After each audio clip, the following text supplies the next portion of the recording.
I want to take a moment here to introduce Tylene Neary and Joanne Stockman. Joked with them as we got set up here this morning that either there's budget cuts in Medicine Hat, it's two to an office now, or that's just how tight they are as a team, like, that they can share a desk.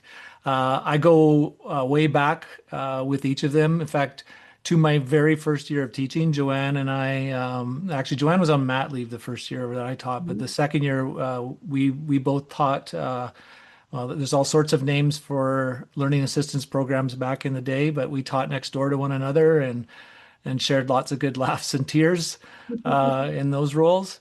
And Tylene has been a learning coach and learning consultant for our school division for the past, it's almost like 8 or 9 years, I think now. But Tylene and I were able to work closely both in inclusive planning and EAL or ELL, or again, we can go into some acronyms there, but I think EAL is the most modern of the ones that are there. So um, we wanted to frame today not as a sales pitch for education forums. Like we do feel like we've got a really great solution there, but really wanted to walk through the journey that Medicine Hat took to make I'll just use IPPs as the most generic term that I can use here to make them meaningful. And I'm just scanning in the comments there that is something I think we all struggle with,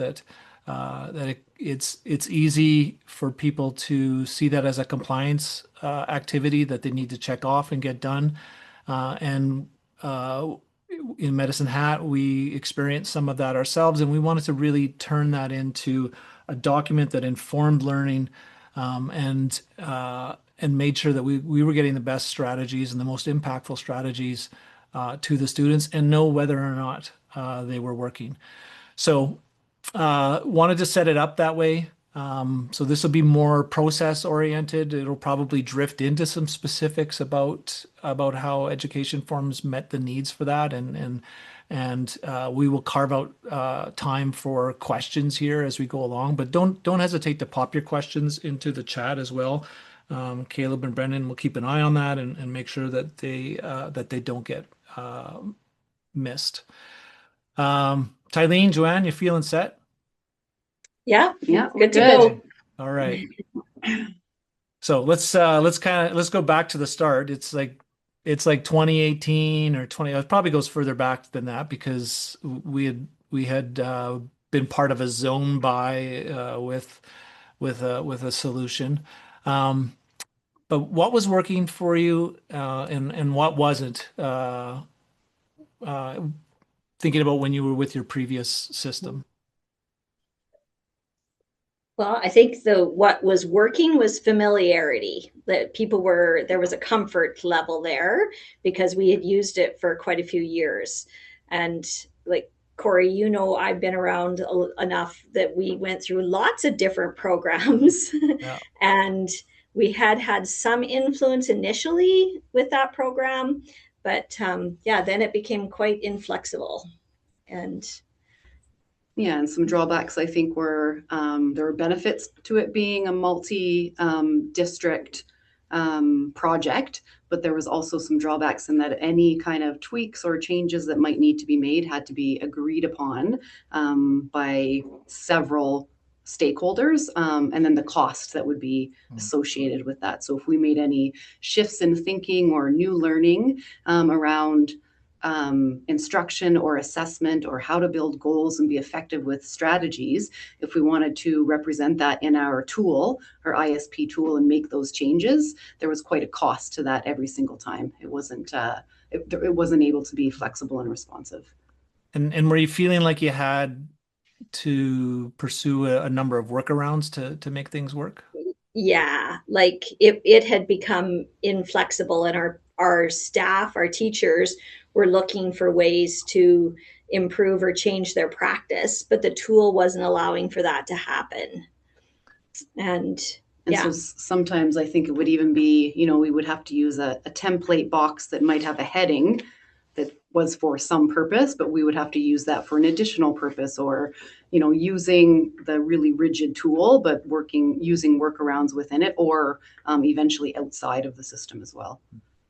So that's the tool side of things. On the other side of that is the practice side. What was that space like at the time? You said you were starting to do some work with teachers. What were you noticing that you wanted to improve, and what was the path towards that? I think we had our division, and specific groups within our division were doing some learning alongside Shelley Moore.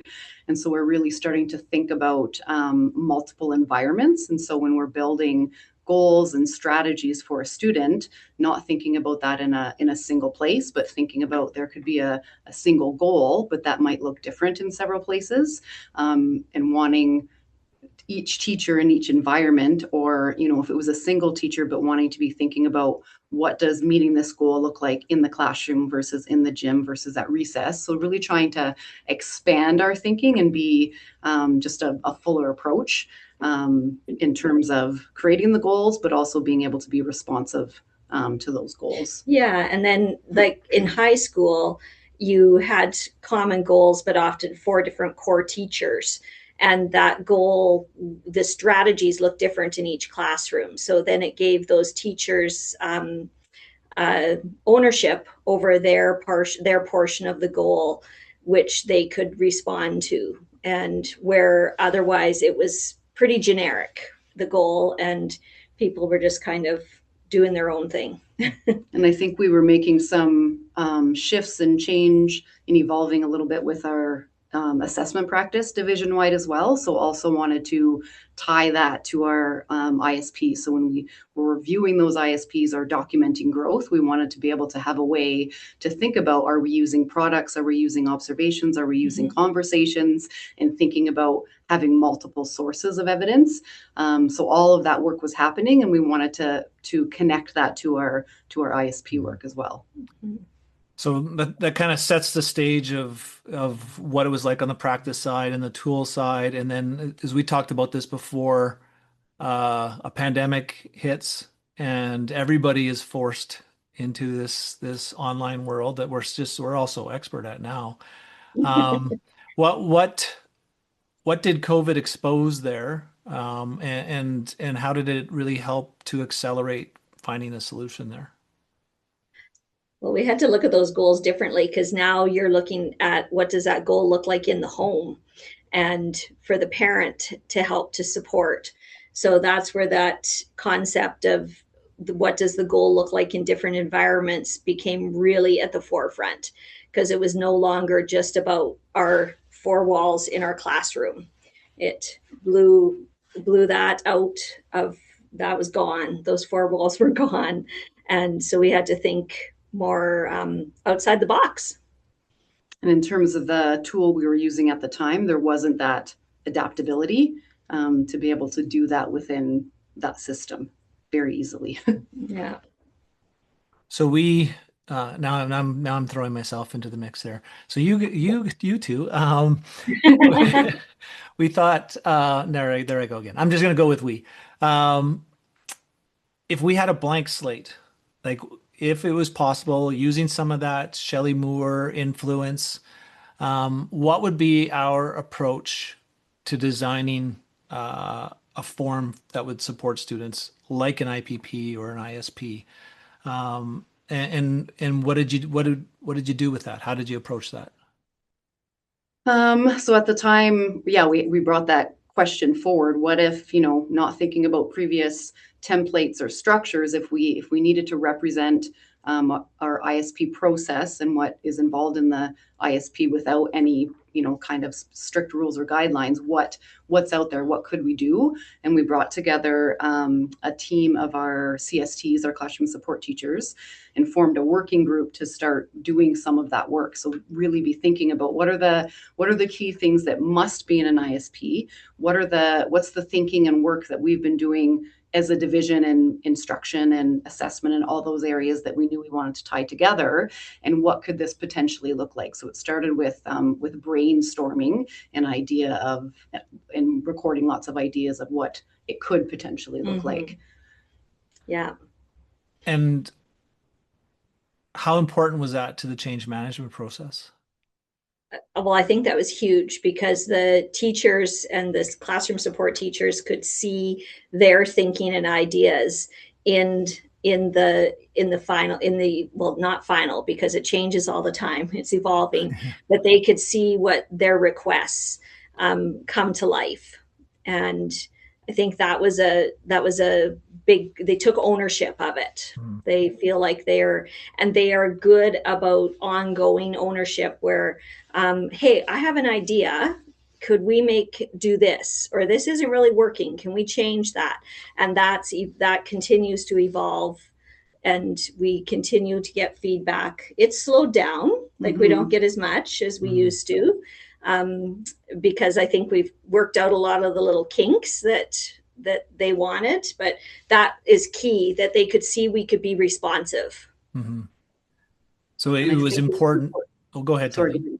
I was just going to say important too that like Joanne and I and even the CST group could be thinking about theoretically what would an amazing ISP look like, but they were also able to get input from their teachers. And so making sure that we also had like frontline workers, the teachers that were completing those ISPs, that they had a voice in the process as well. So that started with the pedagogy and the inclusive lens versus thinking, let's start with a piece of software and let's try to move some pieces around it to make it work. Did that thinking carry beyond, say, just individual program planning? Yes. The standing joke in our district office was that my comment was always, we can make a form for that. We can make a form for that. And as a result, we do have a lot of forms, but we're always thinking about how can we run that through a common piece of software that our teachers are familiar with and find it easy to use. So yeah, it expanded quickly beyond just the ISP, like the following year when we added variety, like consents and referrals, benchmarks. Yeah. Meeting notes, lots of pieces. Yeah. Tylene, how like the process that you guys used for, essentially there's the information about the student that's in an IPP, but then the goal piece. And then how did you take that goal piece and then use that as a tool for our English language learners? Well, very similar, thinking about that kind of Shelley Moore matrix model. And so we've played with it a few different ways, but thinking about for EAL learners, when we know we want to support their language proficiency across all four domains, so listening, speaking, reading, and writing, but also thinking about multiple environments. And so looking at our benchmarks that are completed, thinking about what that next step is on the benchmark that they need to work towards, and then also creating goals in that similar format where we can have one goal, and within our action plan, teachers in different settings can create their own action strategies and supports within that, and focusing on different domains of language as well. So we really tied what we're doing with supporting students who have an ISP with also how we're supporting our English language learners as well. Okay, so we talked about what it was like previously. We talked about what the kind of where the division was at in terms of thinking. Said, okay, we've got this blank slate. What can we do? And then you had to find somebody that could do it. And so, again, I don't want to be super salesy here because I'm really not that good at it. But we started to work with Brad at Imagine Everything, Education Forums, and there are about 5 districts, I think: Horizon, Grasslands, Calgary Catholic. There's one more in there. Can't remember. Prairie Rose, maybe? Prairie Rose, yeah, they jumped on pretty fast. So Yeah. we were all in there from the start and forming a community to do this thing. But what I want to think about more is thinking about those initial days about um, what was making it work, like what was different about that process, and then so let's speak about that a little bit, and then what role did iteration play, like being able to see things, take it back to teams, and go from there. Yeah, like when we started, the Imagine Everything team was really good at promoting that we could imagine everything. If you can imagine it, let's see if we can build it. And so we did. We would throw out all kinds of stuff. And they were responsive in that. I remember when we first started, the goal was that you would be able to take an ISP, a student who transferred from Prairie Rose to Medicine Hat, and their data would just come across. But we quickly learned that that actually took away the flexibility that we were all looking for. And so then we identified that what we needed was tools to help us build documents or forms within the system that would work for us. So then the focus became on what tools do we need? Is that what they call them? The tools, components. Components. Yeah. Yeah. What components do we need to make the forms work for us? And then we each could design our own form around our thinking with input from our people. And I think that was the biggest benefit, is that we weren't working with a company that was going to provide a standardized template that we must use or have to use workarounds, that we actually could develop and build those forms on our own. Yeah. And so then the iteration piece, how did that play out for you? Yeah. Well, when we first started, I remember us sitting in the meeting room going like, how does this work? And took us a little bit to get it figured out. It's like to start building forms. But once we got that going, we were pretty good. And I think then we started to see, oh, that didn't work. And so some things we quickly learned you could change pretty quick. And then other things we identified you needed to wait until summer to make that change. So, but we every July, first week of July, Tylene and I sit down now. Okay, what's come up that we need to change, so that we weren't making big changes during the school year that were impacting teachers and frustrating them, but making little changes that made their life quickly easier on the spot. And yeah, so it ebbs and flows. I don't think we actually changed anything on the ISP this summer, though. It's been 5 years. Well, 5 years. Yeah, I think this was the first summer we didn't change anything on our ISP form. We feel like we've got it. Yeah, I think you guys do. And if I can just jump in here, one of the cool things we've seen too with the ISP template you built at Medicine Hat Public is that it's gone on to be one of our most shared forms across the community. So newcomers into the platform and people wanting to kind of work on their processes have actually used your template quite a lot as a starting point. So I think that work you guys have done has been well received. And I think one of the pieces from that, so when we started building and we had our set components, it still wasn't quite meeting our need. So we were still really wanting to replicate that matrix idea. And initially in my mind, it was a table. But we were able to collaborate with the community group and with the team at Imagine Everything to develop this like card concept that we use now, and how we can add additional environments to a goal. And yeah, so that was really important, I think, to have that community and to be able to keep brainstorming until like we were able to explain on our side what we wanted to be able to represent, but we needed to be able to work with developers that could build a tool that could do that. So that was super helpful too. Yeah, two thoughts there. They're not totally connected. I don't want to go to the first piece. I think what you found was a nuanced approach to change management, right? That and you had to balance a little bit between what are, if I make this kind of change within a piece of software, there are impacts to ones going backwards. But I can also please my audience a little bit and say, you know what, if you don't like the order of these boxes, I can switch that around. If you don't like the wording of that, I can do that. We can add, like, that part I think was really nuanced and welcomed. It created other problems for us because teachers then thought, well, any software we use, why can't you just change it? So that was problematic. I know there are a lot of people in here who use Edsby, and Medicine Hat is an Edsby user too, and that's more like trying to ask Facebook to change things. So Yeah. that was tricky. The second part, and just more to what Tylene was just talking about, uh, because I know there as people move from taking their existing forms and workflows. So I'm managing something with pen and paper, or imagining something within a kind of a lockstep kind of way.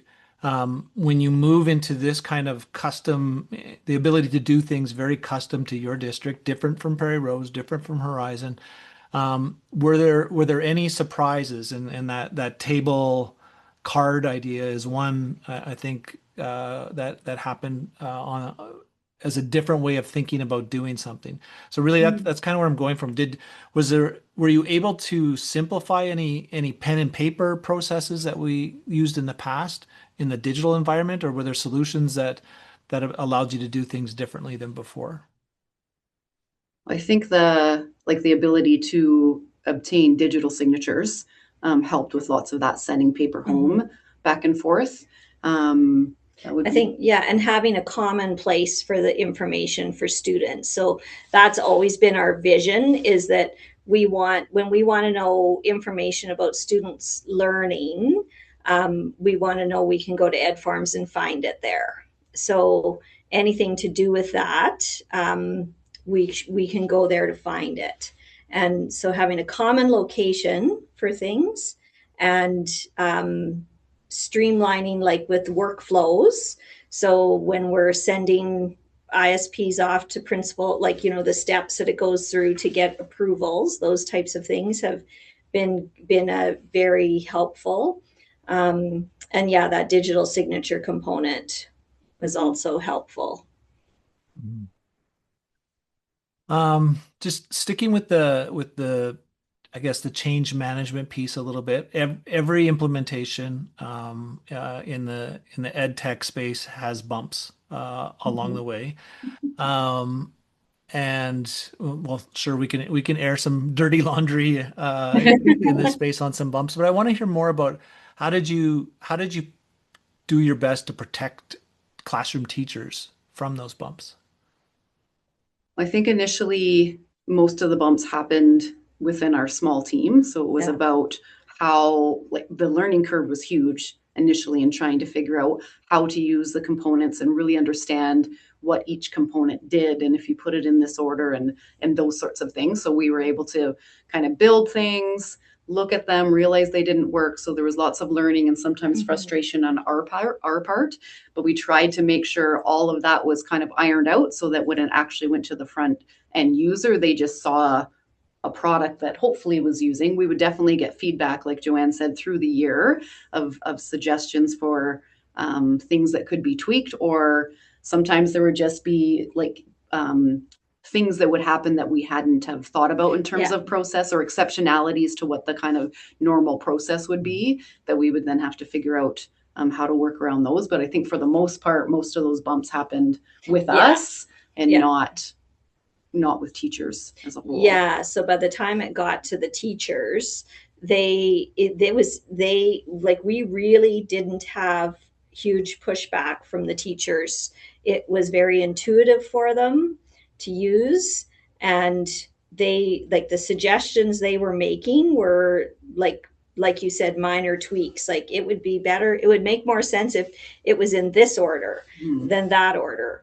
Or is there any way that this program could do this? And they were good about giving us suggestions, and some things we could accommodate because we had the components to do it, and other things we continue to work on our list of things that Imagine Everything's building. Yeah. And I think we also started small. So I think in year Yes. one, we only developed the ISP, and maybe the benchmarks might have just been the ISP in year Yeah. one. And then year two was when we, suddenly Yeah. as many forms as possible. Every paper thing we were using, we tried to implement. But I think we had that year one to really try to iron out any of the wrinkles. Yeah, like an example that pops into my head was like, say, consent forms. Well, we had, once we started putting our consent forms on, well, we still had families that were, that, you know, English as an additional language families, or families that didn't have access to technology. So we quickly learned we've got to still have an option for paper upload on our form. So then, you know, that was okay, go back, add that paper upload option. So then it still keeps the information in the program, but it makes it accessible for all the users. Um, I want to go back to something you said right at the start, Tylene, around trying to develop the approach within the IPP to match what we were doing with assessment practices and other pieces like that. And I think it's important to share that how we conceived of that really was to make this into kind of two forms for students. Mhm. Does that kind of describe it? Maybe kind of go off of that thread about how we took it from the ISP part and the goal portion. Yeah. Like having two separate documents, you mean? Yeah. So so in Ed Forms, we built the ISP, so it would have all the components required there, but then our goals were actually built as a second form that would be added. And a couple of reasons for that. One would be some of the software technology that we needed to happen so that we could have that card multiple environment piece needed to be a separate goal, but also so then we could have a goal template that could be attached to an ISP, again, for our diverse learners who required an ISP, but then we could use that same template that would look familiar to teachers to create goals for our EAL learners as well. So then that could be attached to our benchmarks. I pulled up an example of that here. That essentially, like, this goal here could be a reading goal, right? Um, the current level of performance as you described there.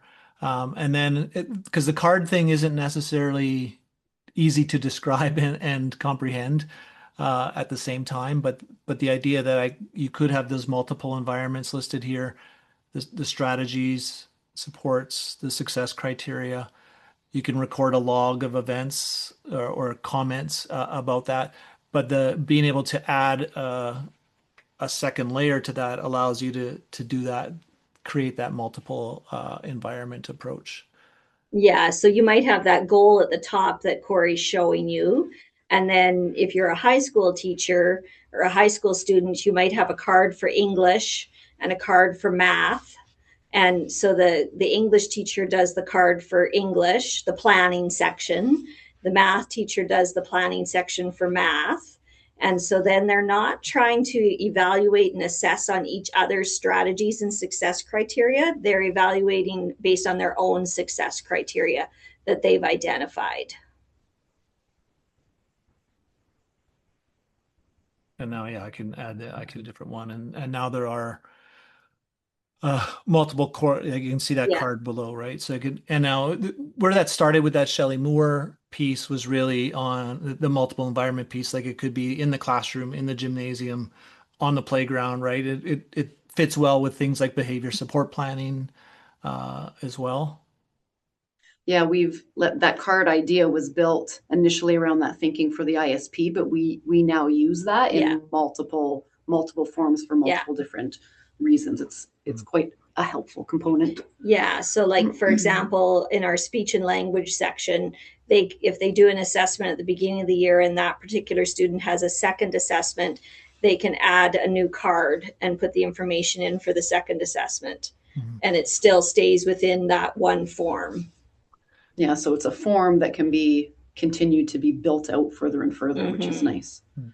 So that leads me to think about outcomes and just for yourselves of what's been successful. And I'll kind of lead you on the first one because you just mentioned it, Joanne. Um, the notion that this isn't just teachers aren't the only ones who have access to this. You mentioned speech language. Yeah. Yeah. So we really wanted the whole team to be able to have access to the information and data around kids. So we had to work with our SIS team to figure out security groups so that we could have our speech language pathologists and physical therapists and occupational therapists have access to. So we did that by creating an OT, PT, and a speech class at each school. So as those kids were added to the SLP's caseload, she then can see the kids who are in her class are the kids that are all receiving speech language services. So they add their reports, put their year-end summaries, all of that stuff right into EdForms for us. So then at the end of the year, and then they also can read the ISP, they can go in and see, but they only see the kids that they're working with, because that was a concern that we didn't want too far and wide access for people. And so created a process where those therapy teams could work together to put the documents in, which then the bonus at the end of the year, when you go to upload that stuff to the PASI file, it's all there. And we're not manually uploading. For our Saskatchewan and Manitoba friends, PASI is a Yes. provincial database that Alberta schools have to send everything to, and yeah, it's a bit of a hot mess, but it gets there. Not a hot mess on our side. PASI's a hot mess. So, and then they're included in workflows too, because we've talked about Yes. digital signatures, but we haven't really talked about workflows. Yeah, so we would have when a teacher requests or puts a referral in for a service, then those service providers are included in that workflow. So they get the notification that, hey, the school's put in a referral for this service. And so then they can access and see the consent forms once they've been signed and know, okay, I'm good to go. I can go ahead and get eyes on this child. And so that workflow process includes them. And then when they complete their report and upload it, the workflow starts with them, but then it goes to the classroom support teacher to show them that, hey, it's done. Check it out. Here's the information. So we're able to go back and forth and create workflows so that people get those notifications and know to go look. There's something new in my EdForms. How about other successes? Well, probably just that year-end process, Yes. like you're talking about, transferring everything up. I think it's just the biggest thing is having a common location for all of the information. So it's our go-to spot now for you want to know about a child, that's where a student, that's where it is. And the biggest success, I think, was actually how easy it was for teachers. Mm-hmm. Like, teachers haven't complained about it. Like, sometimes when you implement new software, and we saw that with some other programs in our district, we got a lot of feedback.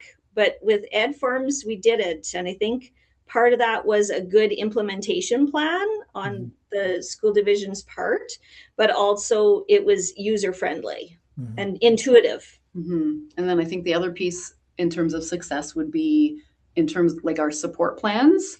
The tool allowed the information to be presented well, or that kind of thinking that we were doing. It's able to show that thinking. So things like the way that benchmarks are being completed and evidence is being documented, or ISP goals are being written with really clear current level of performance, and the way success criteria has been generated. So we're doing that work and learning still along the side, but it's really EdForms allows it to shine and really be captured. And I think our support documents across the board have really improved. Sorry. In terms of the structure and just the content of them in the last few years. Yeah, and I think that's a key thing to mention about, like, in previous programs, we'd advocated for drop-down menus where you could select different strategies and select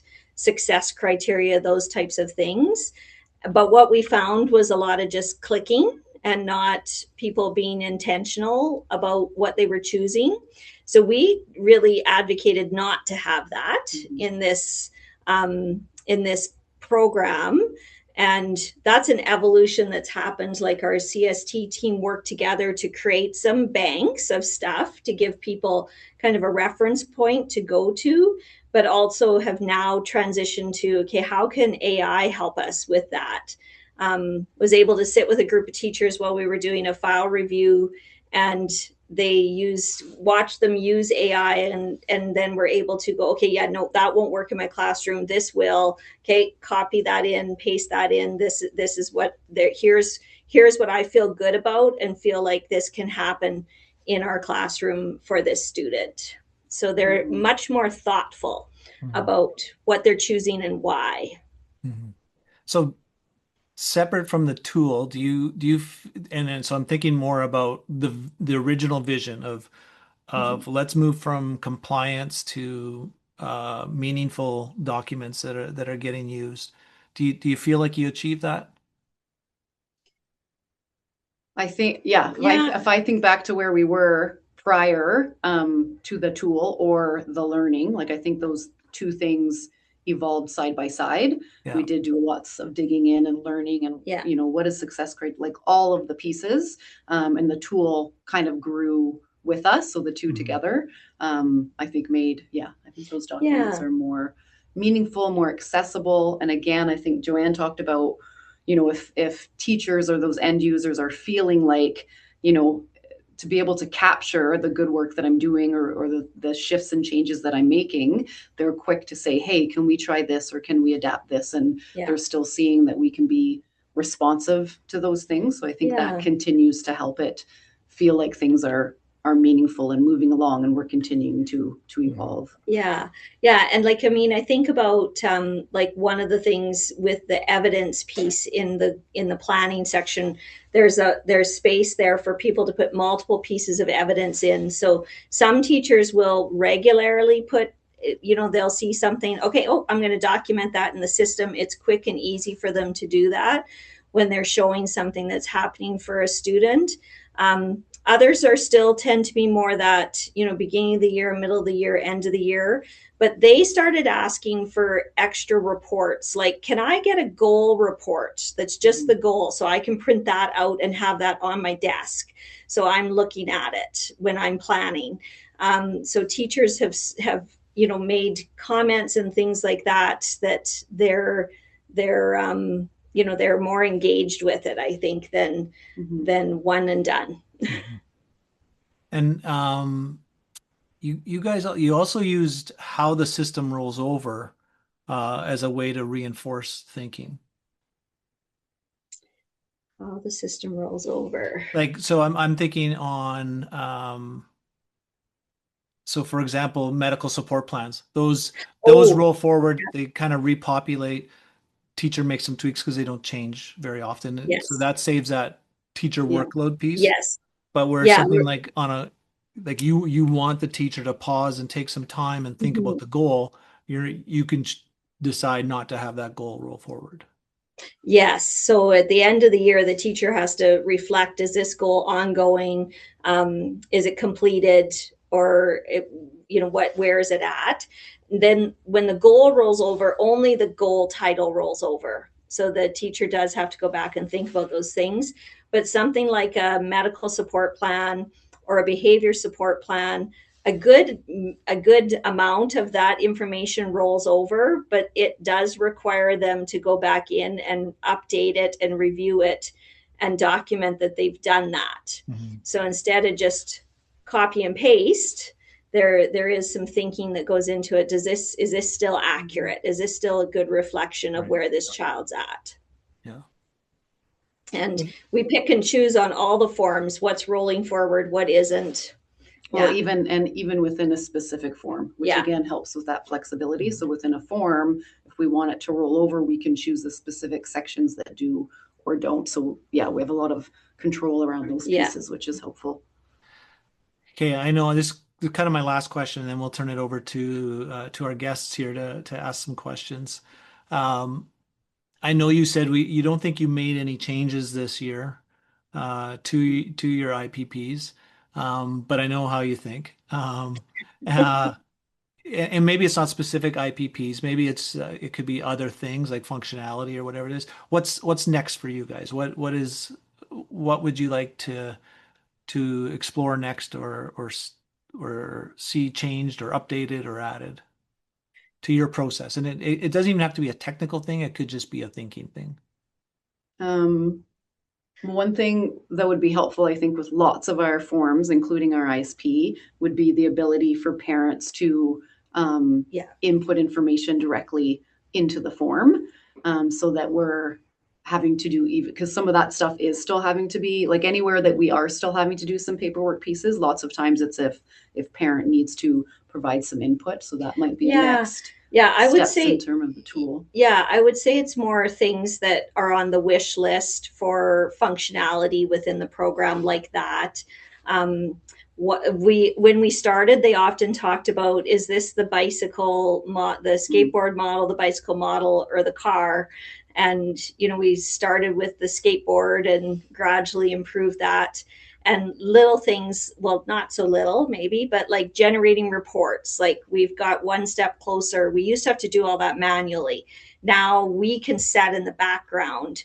So that's one of the things we did last summer, is we went in and updated all of that. So that took a layer of work away from the teachers, because they no longer had to generate the report too. They could just fill out the form and it automatically happened for them. Mhm. So I think looking forward to those types of things as the functionality of the program improves, and yeah, and how we can use that. We're always looking for different ways that ed forms will work for us. So we can make a form for that. Yeah. So We've become much more efficient at making forms yes, these yes, days. yeah, much more efficient at making a form. Okay, I want to tag on. I said that was last question, but I lied. I want to just get your reflection on the community process. Like, what is that? How has that impacted you, or what has that meant? I think that the big thing about the community process is it helps you to see things through different lens. Like, people bring an idea forward and you're like, well, help me understand why you would want that way. And or if there's something that you're really adamant about, you can stand up and express that. So it's very collaborative in nature, in that we're able to bounce ideas off each other and think of things that you wouldn't have on your own. And in particular, I found the in-person, the what's it called, in the Playground. Yeah. really was beneficial. And I missed that this year. Tylene was there, but I missed it. And I missed that experience, because you spend some intense time talking about what works and what doesn't work, and why is that oh yeah, okay, I could do that a different way that I hadn't thought about. Yeah. And Yeah. that's very beneficial to have other people to bounce ideas off of. And if you like, if we're trying to think about how a process or how to develop something, you have a community right away that you can ask, because odds are they've dealt with something similar or have had to build something similar. So it's nice to be able to learn from each other. Okay, well, I really appreciate you guys taking some time to be on the spot. You're literally spotlighted. That's the function in Zoom. So I'd like to just invite anybody who's attending here today. You can, if you want to put up your hand and ask a question, or if you want to drop something in the chat, or maybe Caleb or Brendan, if you noticed a question or a comment in the chat, that would be something that we could go to next. I guess I can call some people out directly too. Nikki, it's good to see you. We met just a couple days ago, and yeah, I'm glad you could make it to this. Thank you. Thank you. It was wonderful listening to this. I'm excited. I do wonder how, Tylene, do you find that with your IPPs, for example, you really leverage the report piece of it for from the division lens? Sorry, I don't understand the printed report. Because you can navigate with the information that's in those IPPs, right? To get more of a broad-based lens on the needs of the students from those IPPs. Like you can run different reports, right, from the division. We can, so through EdForms, there is a CSV upload. It's called download CSV download, where you can pick specific forms and then have it'll go into a spreadsheet for you. One of the things that's on our wish list is to have a dashboard within EdForms that will show, things like if I'm looking at an ISP, a specific form, which sections are completed or not completed. That's something that's on the wish list. But in terms of pulling data out, there's a way that we can do that. And I'm not sure if that's what you're asking. Yeah, that's pretty new for us. So it's probably an area we need to play with a little bit more, because it's that, how many kids have, and we built some of our forms with that intention where we put the diagnosis in. So we would be able to pull out how many kids actually have this diagnosis in our system. But we haven't played with that a ton. And maybe that's a next step for us is to start to be able to do that. We, when we pull reports, those are typically like a report that's going to go into their digital student record.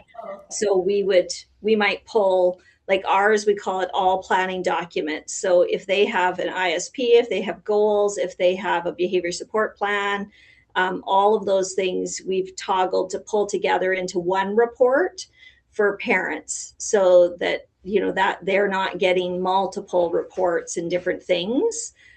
So we've tried to do some of that as well. There's also a couple places you can use filters. So if I want to look at a specific, if it's my class, I can look at my classroom, and then I can my perhaps EAL code, students with an EAL code will pop up, and then I can add a form that says, okay, has a benchmark been added, yes or no? And then I can toggle, has the language proficiency goal been completed, yes or no? So there are ways that you can kind of build out filters. Or if I want to pull from a specific school, I want to look at all my, grade 7 students that have a code 42. There's ways that you can use filters to pull out that information as well. We use that quite a bit. Yeah.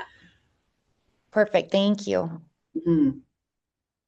That's a good question. Rachel, I see your question in the chat box about drop-down menus versus kind of open text. It makes me think, when I was a high school vice principal, we had comments on the report cards, right? Like you'd go, well, that kid's an 8 and a 42 and a 17, because you were terrified of what a teacher might actually write and have them send that home. So sometimes you're ending up with this mess of data there because of you haven't used those drop-down menus. And so I actually have a question back, and it's kind of for the group, or the panel can answer this too. I think with the evolution of large language models and the ability to make sense out of natural language, an opportunity sits there for large language models / AI to be able to analyze that data in ways. And I'm really interested in feedback on what the comfort level would be for people who lead systems around having AI access this kind of information that's super sensitive, and look for patterns, apply strategies, like all of those things. What do people think about that? Well, I'll jump in there. Just because I think I'm fascinated by it and would look forward to it. We did do some things in our ISP template to narrow down their strategies and their success criteria. So would we be able to search by how many people are using this type of strategy? That would require something like AI to do that for us at this point. Our goals, we do have them prefaced with, is this a reading goal? Is it a writing goal? So we would be able to search if we had the technology to identify how many reading goals do we have, how many writing goals. But yeah, we haven't had the desire though to dig into the goals that carefully to have it more details around that. In terms of how many kids have speech and language or how many have OT or those types of things, we would be able to pull that out through the CSV. Yeah. Question here with regard to behavior support plans. Have you been able to integrate tracking as part of the form? So do you mean like tracking incidents or logging incidents? Both. Okay. We were just talking about this the other day with logging. Currently we're using our Power School or EDSB to log incidents, and sometimes hour zero. That's one of our future goals, is how can we get that into this environment as well. You could create, I'm sure you could create some type of a behavior tracking form in the program. We haven't, but you could. Well, you could, like the new entry thing that I showed in the comments, that could easily be built into a log entry, a way to collect information there. This was, Melissa, this was interesting because on Tuesday at our community meeting, this was a huge topic of conversation. Because I think between Power School or EDSB or whatever your SIS system is, there's so many different ways of keeping track of things, and not as many ways as to consolidate that information into a single space, even within Power School itself, right? If you're a Power School user, you've got Power School and you've got Power Teacher Pro, and they aren't necessarily talking to one another, and you can't necessarily see what each other writes there. So there are complexities there, and so that's a kind of a known issue in the space. The ability to do that attached to a BSP is absolutely something that's there. It's just whether that fits into what you want to do for your overall documentation strategy. Yeah, I'm thinking of some things already. Like you could easily use cards. Each time there's an incident, you could build that component in. So when there's an incident, you could fill out a card and then add. So you would see all the different cards attached to that. And there you can then pick and choose what comes out as a report and what stays in the program. Because we have stuff that comes out as a report, and we have stuff that's just housed in ed forms that doesn't need to go to their digital student record. So that's just where it lives. Can you speak a little bit more, and I might have missed it, to the implementation? So you said that it went really smoothly because you were prepared and the teachers bought in. Can you talk a little bit about how you actually transferred them from where they were building what you call your individualized plans, or we would call an SSP in Manitoba, to them all being on board? What did that implementation look like? What was your expectation? Was there an expectation? Was it a nudge? Was it a mandate? Well, it started with our small group of classroom support teachers helping to have voice in actually building ed forms, in building the template and what should go into the template, and getting feedback from teachers. So there was some awareness that a new template was coming, but there was voice, and they had some ideas towards it. And then we would have started in terms of training. We would have trained our group of classroom support teachers initially in the summer before implementation, and then provided them with the resources that they would need to go back and train their staff, as well as a guide. So there would have been a guide with videos that walked through every section and every step of using ed forms, logging in for the first time, and then how to complete each piece. So we really focused on making sure our group of classroom support teachers felt really competent and confident in using the tool first, and then they would have went back, and we implemented just with the ISP originally, but division wide. So everybody was transitioning to this new tool. Yeah, at the same time. And we made it a priority for the schools at their September staff meeting like at the end of September on our PL day to dedicate time so the CSTs could do that training with their schools. And there would have been we also ran some after school sessions, so if people wanted to come and get extra support or come for additional training, they could. Yeah. And in the early year, or maybe even leading up to, as we'd go to the community meetings, as new things things moved rapidly in those first couple years. And so every time we came together with our classroom support teachers, there would be always a section on the agenda that would be EdForms updates. And so made sure that they were all the way along the way, feeling like they were in the know and able to share back with teachers. And again, that's the opportunity that they had to give feedback and quickly see that things are being responsive, which is what I think helped with the buy-in piece to the program. So once your CSTs were trained, then it was boom, come September, this is what we're doing. And everyone moved over all at the same time. Yeah. Okay. I think another part of that too was the migration piece, because we did Imagine Everything we were with a different product before, and we wanted that information migrated to our new environment. So it was, in a way, not only could we just go back and look at the previous year that was there, but some of that information came across pre-populated for us to the fields that we had mapped out. So the work for Joanne and Tylene and myself started earlier than that, for sure, in making sure that before the end of June rolled around, that we were set up to go for. We used the summer to build out the forms and get it set up for us, but we needed to kind of be able to hit the ground running that way. Okay, so if I can ask one more question. So in the summertime, you built the forms, but you had your ad hoc committee or your voices. That was something that you did the spring prior to building the Yeah. forms in the summer. Yeah, it probably started a year before. Yeah, like that working group would have done work together for an entire year. There would have been some dedicated time the entire year before that then led to EdForms being the tool we were going to use. But that group would have been involved all the way through, and then the entire CST group in the spring leading up to.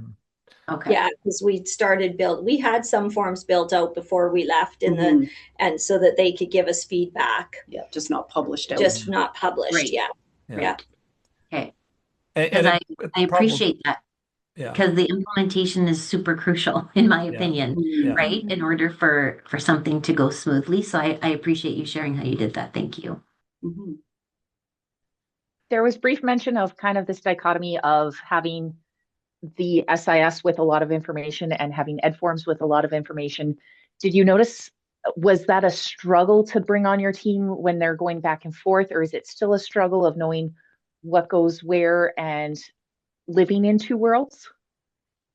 I would say it was a bit more of a struggle for the high school, because a lot of stuff was like, so ed psych reports and stuff like that, they were having to go back to Power School or the digital student record for.